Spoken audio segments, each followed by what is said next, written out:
Welcome to a journey of mindfulness, where we explore 7 mindfulness exercises to help you live in the present moment.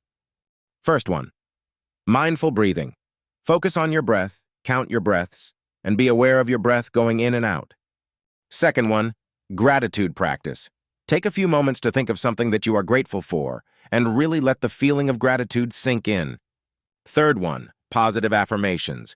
Take time to repeat positive affirmations to yourself, such as, I am capable of achieving my goals, or I am strong and capable.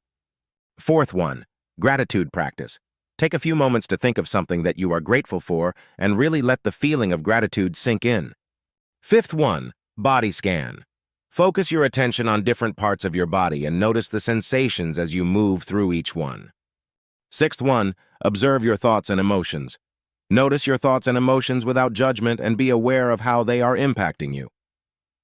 And the last, seventh one, mindful eating. Take your time to enjoy each bite of food and really savor the flavor and texture. TriDoc Online, thank you for watching the video. Please like, share, and subscribe.